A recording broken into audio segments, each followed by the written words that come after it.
नमस्कार दोस्तों, आज हम लोग बात करेंगे 18वीं सदी के भारत पर। सबसे पहले देखें परवर्ती या उत्तरवर्ती मुगलों के बारे में। अकबर ने इस मुगल साम्राज्य को 150 साल तक एक धागे में पिरो कर रखा था। औरंगजेब के जाते ही वह धागा टूट गया, और जब धागा टूटता है कि बिखर जाते हैं। औरंगजेब के बाद जो बादशाह दिल्ली के तख्त पर बैठे, इतिहास में उत्तरकालीन मुगल के रूप में जाना जाता है। लेकिन वे बादशाह नहीं थे, वे केवल शतरंज के मोहरे थे। वास्तविक सत्ता तो दरबार के सरदारों के हाथ में। इस समय साम्राज्य टूट रहे थे और दरबारी सरदार अपने अपने गुट बना रहे थे। कोई तुरानी, कोई ईरानी, अफगानी, कोई हिंदुस्तानी। और इन सब का लक्ष्य एक ही था, वजीर के पद पर कब्जा करना। क्यों? क्योंकि वे अपने सगे संबंधियों की दूरियां भरना चाहते थे। पहले बहादुर शाह आया, फिर जहांदार शाह आया। ने जजिया टैक्स को हटाया, पर एक साल में ही गद्दी से उतार दिया। फिर फर्रुखसियर आया और उसके समय आए दो भाई सैयद बंधु। इतिहास में किंग मेकर कहा है। जब फर्रुखसियर ने उनसे अपनी जान छुड़ानी चाहिए तो उन्होंने उसे मौत के घाट उतार दिया। फिर 1720 में मोहम्मद शाह गद्दी पर बैठे। 33 साल का लंबा शासन, लेकिन इस लंबे समय में उसने किया क्या? सिर्फ अपने पतन का तमाशा देखा। 1739 में नादिर शाह आया। करनाल में मुगलों को गाजर मूली की तरह काट दिया। दिल्ली में कत्लेआम मचाया और मुगलों का बचा खुचा गौरव भी लूट कर ले गए।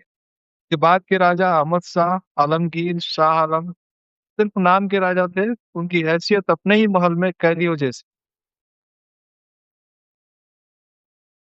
हमने देखा है, जब केंद्र कमजोर होता है तो सब अपने अपने टुकड़े लेकर भागने लगते हैं। पूरे देश में नए नए अर्ध स्वतंत्र राज्यों की बाढ़ आई।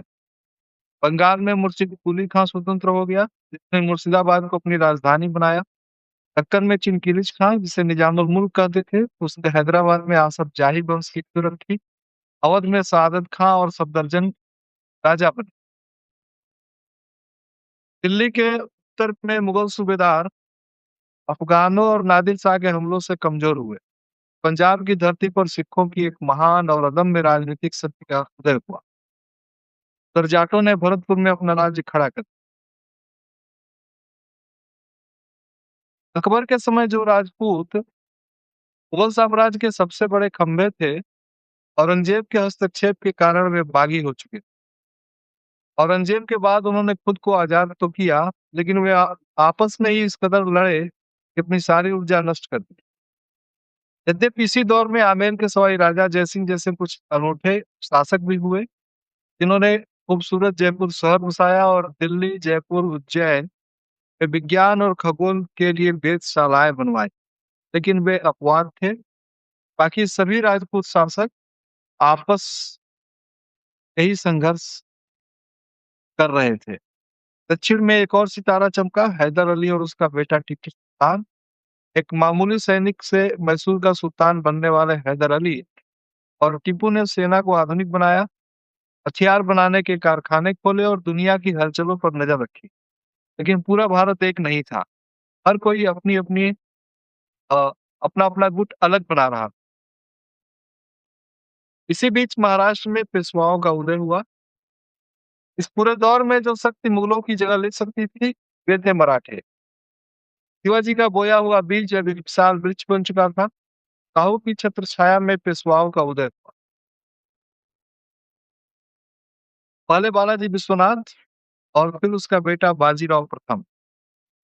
वह अदम्य योद्धा, जिसने मालवा, गुजरात, बुंदेलखंड को जीत लिया और दिल्ली के दरवाजे पर दस्तक।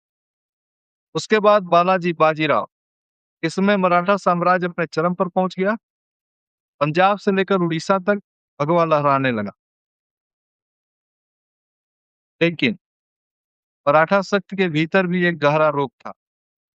वे विजय तो कर सकते थे, लेकिन एक सुस्थिर केंद्रीय शासन नहीं दे पाए।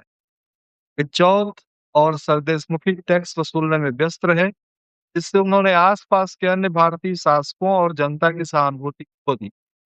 मराठा सरदार भी आपस में पट गए।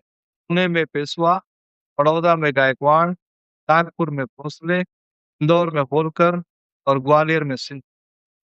और इसी आंतरिक कमजोरी का परिणाम था 1761 का पानीपत का तीसरा युद्ध।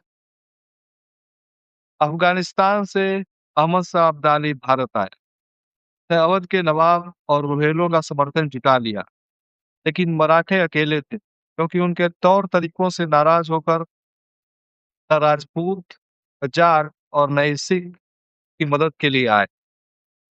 पानीपत के मैदान में मराठों की करारी हार हुई, उनके श्रेष्ठ नायक मारे गए और भारत पर राज करने का उनका सपना के लिए। यह युग सांस्कृतिक प्रफुल्लता का था, लेकिन एक तरफ दूसरी तरफ सामाजिक अंधकार का भी। बड़ा अजीब विरोधाभास है। साथियों, एक तरफ राजनीतिक पतन हो रहा था, तलवारें चल रही थीं और दूसरी तरफ देश की संस्कृति अपनी छटा बिखेर रही। मुर्शिदाबाद, ढाका, लखनऊ, हैदराबाद व्यापार के बड़े केंद्र बन रहे थे। इन प्रांतीय दरबारों में धर्म का कोई भेद नहीं। अवध के नवाब की सेना में नागा सन्यासी लड़ रहे थे। इसी दौर में एक मिली-जुली संस्कृति का जन्म हुआ। उर्दू शायरी अपने स्वभाव पर थी। शास्त्रीय संगीत में ख्याल, सूरी और गजल की नई शैलियां विकसित। कांगड़ा और चंबा में चित्रकला के नए रंग उभर रहे थे। लेकिन यह सब केवल ऊपर की चमक थी। भीतर समाज पूरी तरह सड़ चुका। यूरोप में इस समय आर्थिक परिवर्तन हो रहे थे। जनतंत्र का उदय हो रहा था। यहाँ नागरिक अपने अधिकारों के लिए सजग थे। इंग्लैंड में संसद शक्तिशाली हो चुकी थी, लेकिन भारत का समाज वह ऊंच-नीच, अनगिनत जातियों और अछूत जैसी घृणित प्रथाओं में बटा हुआ था। मुसलमानों में भी आपसी ऊंच-नीच का भेद था। यहाँ कोई ऐसा साझा उद्देश्य ही नहीं था जो पूरे देश को एक सूत्र में बांध सके। और सबसे बड़ी त्रासदी क्या थी? भारत के गांव और भारत का मध्य वर्ग। भारत का हर गांव ये एक अलग दुनिया था। एक स्वतंत्र दिल्ली में राजा बदले या सूबे में नवाब, गांव को कोई फर्क नहीं पड़ता था। शासक आते थे, किसानों की फसल का आधा से ज्यादा हिस्सा टैक्स में छीन ले जाते थे और उसे अपनी बड़ी सेनाओं तथा विलासिता पर फूंक देते।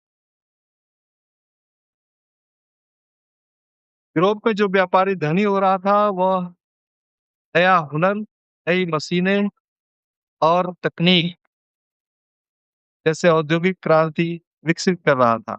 लेकिन भारत के धनी व्यापारी वे केवल पैसा उधार देकर ब्याज कमाने में लगे थे।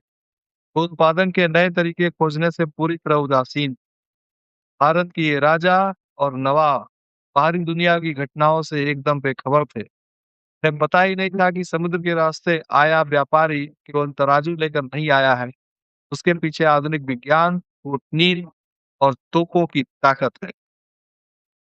जब ये विदेशी कंपनियां, विशेषकर ब्रिटिश ईस्ट इंडिया कंपनी, हमारे देश की राजनीति में दखल देने लगी, हमारे राजा अपनी दूरदर्शिता खो चुके थे। अपने ही पड़ोसी राजा को नीचा दिखाने के लिए गोरों की कठपुतली बनने को तैयार हो गए। पानीपत की तीसरी लड़ाई में मराठों के हारने से पहले ही अंग्रेज बंगाल जीत चुके और आने वाले कुछ दशकों में पूरे उपमहाद्वीप पर गुलामी का एक नया और भयानक जाल बिछ गया। निष्कर्षतः 18वीं सदी का भारत एक ऐसा घर था जिसके मालिक आपस में लड़ रहे थे और खिड़की से झांकता हुआ चोर ला रहा था। जब होश खो जाता है, जब समाज जातियों में बंट जाता है और जब राष्ट्र विज्ञान और आधुनिकता से मुंह मोड़ लेता है, तो उसकी यही नियति होती है। इतिहास हमें डराने के लिए नहीं, जगाने के लिए। आज के लिए इतना ही। धन्यवाद।